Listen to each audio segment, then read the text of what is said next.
नमस्कार मंडळी, श्री स्वामी समर्थ। श्रावण हा व्रतवैकल्याचा महिना असून श्रावणातील प्रत्येक दिवसाचे महत्त्व अगदी वेगवेगळे आहे। श्रावणाची सुरुवात शुक्रवारी ज्योती पूजनाने होत आहे आणि 5 श्रावणी शुक्रवार पूजेसाठी मिळणार आहेत। या निमित्ताने हे व्रत कसे करावे ते जाणून घेऊया। ज्योती पूजनाचे महत्त्व जाणून घेऊया। श्रावणात येणाऱ्या प्रत्येक शुक्रवारी ज्योतीचे पूजन केले जाते। हे पूजन आपल्या संततीच्या संरक्षणासाठी केले जाते। या दिवशी मुलांचे औक्षण देखील केले जाते।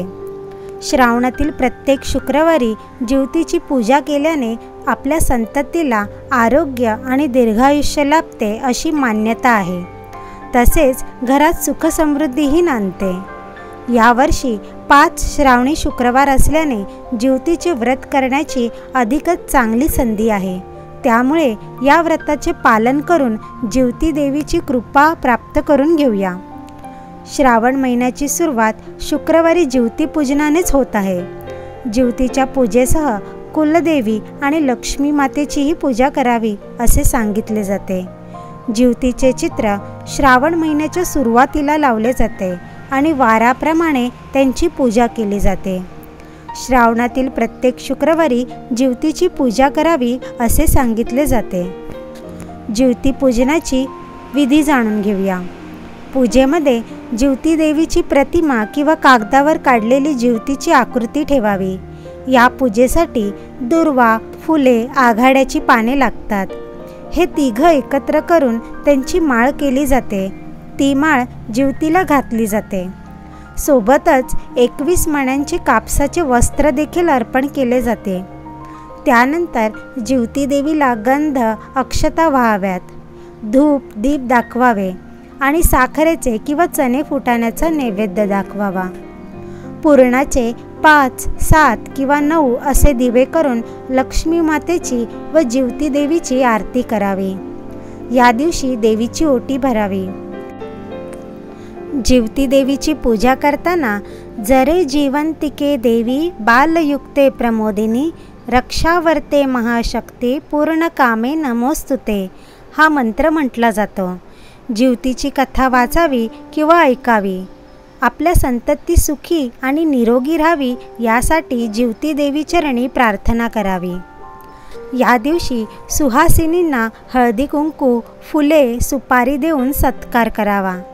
या दिवशी स्वयंपाकात मुख्य म्हणजे पुरण घालतात।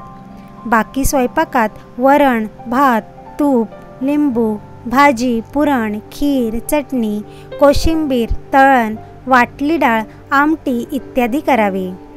या दिवशी मुलांना वाण म्हणून आरत्या किंवा मुरण्या देतात त्या कराव्यात। आता आरत्या ह्या कणकेत गूळ आणि तुपाचे मोहन घालून छोट्या छोट्या कुरकुरीत तळलेल्या पुऱ्या असतात।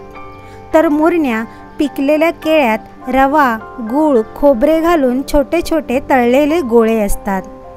देवाला रांगोळी काढून नैवेद्य दाखवावा। सवाशिणींच्या ताटाभोवती रांगोळी काढावी। जेवायला बसण्यापूर्वी पानापुढे विडा, दक्षिणा ठेवून त्यांना नमस्कार करावा। जेवण झाल्यावर सवाशिणींची देखील खणा नारळाने ओटी भरावी। ज्योती देवीची पूजा करून तिला औक्षण करून तिची आरती झाल्यावर आपल्या घरातील लहान मुलांना पाटावर बसवून त्यांचा पण औक्षण करावे। जर तुमची मुले परगावी असल्यास 4ही दिशांना औक्षण करून अक्षता टाकाव्यात, म्हणजे परगावी असलेल्या मुलाचे औक्षण केल्यासारखे होईल आणि ज्योती देवीकडे प्रार्थना करावी। मंडळी, तुम्हाला हा व्हिडिओ आवडला असेल तर आत्ताच आपले मित्रमैत्रीण आणि नातेवाईक यांच्यापर्यंत हा व्हिडिओ पोचवा। तसेच व्हिडिओला लाईक करून चॅनलला सबस्क्राईब करा। श्री स्वामी समर्थ।